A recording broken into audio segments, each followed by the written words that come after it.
Have you ever felt like the world was just spinning out of control?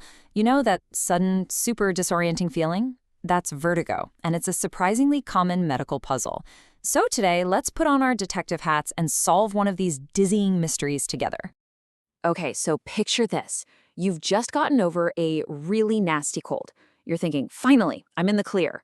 And then, bam, the room just starts spinning like crazy. You feel super nauseous and you realize, wait, my hearing is muffled in one ear. It's sudden, it's pretty scary, and honestly, it's the central clue in the case we're cracking open today. So to get to the bottom of this, we've got to do what any good detective would do, line up the usual suspects. See, when it comes to vertigo and symptoms like these, there are a handful of common culprits that doctors always look at first. So let's get them in the lineup. All right, here they are, our 5 potential culprits. We've got labyrinthitis, benign paroxysmal positional vertigo, or BPPV for short, Meniere's disease, acoustic neuroma, and otitis externa. Now, each one of these messes with your ear and balance system, but in pretty different ways. Our job is to sift through the evidence and see which one actually fits our case. Okay, the best way forward here is a classic process of elimination. We're going to take our key symptoms, that sudden vertigo, the hearing loss, and the big one, the fact that this all happened right after a cold, and we're going to hold them up against each suspect one by one. Let the investigation begin. First up in the hot seat, otitis externa. You probably know this one as swimmer's ear. So, could this be what's causing such intense symptoms? Let's check the facts. Yeah, we can rule this one out, and fast. See, our patient's symptoms are screaming inner ear problem, but otitis externa, that's an infection of the outer ear canal. It just doesn't cause the kind of serious vertigo or hearing loss we're dealing with. So suspect number 1 is officially off the hook. All right, on to the next one, an acoustic neuroma.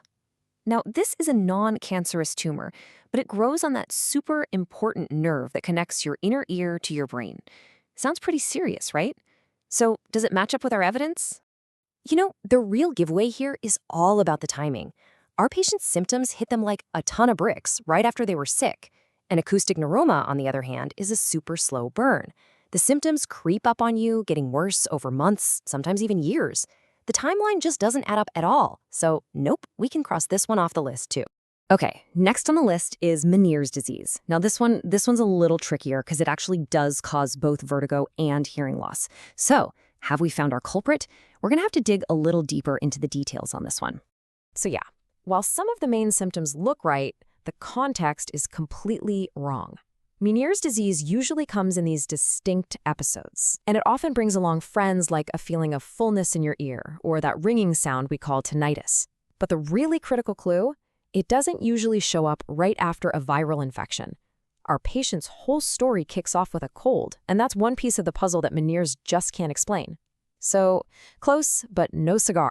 Okay, we're down to our next suspect, benign paroxysmal positional vertigo. Let's just call it BPPV. It's way easier. Now, this is one of the most common causes of vertigo out there, so you'd think it's a really strong contender. But is it the right answer for our case? The smoking gun that clears BPPV is the hearing loss. It's that simple. Our patient has it. BPPV does not cause it. End of story.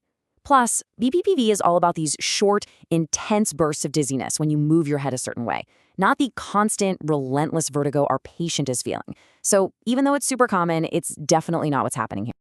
Okay, let's recap. We've gone through the evidence. We've ruled out otitis externa, the acoustic neuroma, Meniere's disease, and BPPV. Through this whole process of elimination, there's only one suspect left standing. It is time to officially solve this medical mystery. And there you have it. The one condition that perfectly lines up with all the clues, the sudden vertigo, the nausea, the hearing loss, and that critical trigger of happening right after a viral infection, is labyrinthitis. So what in the world is labyrinthitis? Well, deep inside your ear, you have this amazing structure called the labyrinth. It's the command center for both your balance and your hearing. And labyrinthitis is what happens when that structure gets inflamed. And what usually causes that inflammation? You guessed it, a virus from a cold or an upper respiratory infection that decided to travel. When that happens, it just throws your balance and hearing systems into total chaos. It perfectly explains every single one of our patient's symptoms. Case closed. Look, solving the mystery is awesome, but the real win here is understanding why. So let's do a quick debrief. We're going to lock in the key differences between all these conditions, laying them out side by side. Trust me, this is the part that's really going to make it all stick. Think of this table as your ultimate cheat sheet. Let's just walk through it. You've got labyrinthitis. It hits you suddenly, you get hearing loss, and it follows an infection. Then there's BPPV. Also sudden, but, and this is key, no hearing loss. And it's all about head movement. Meniere's disease is different. It's episodic, comes in waves, and brings that earfulness and tinnitus. And finally, the acoustic neuroma. That's the slow, progressive one. When you see them all laid out like this, the differences become totally crystal clear, right? You know, we solved this case today because we paid really close attention to the details, the timing, the triggers, that specific combo of symptoms. And it's just such a powerful reminder that our bodies are sending us signals all the time. So the real takeaway here isn't just about labyrinthitis. It's about realizing that if you learn to understand these signals and you know what makes them different from each other, well, that can make all the difference in getting the right help right when you need it most.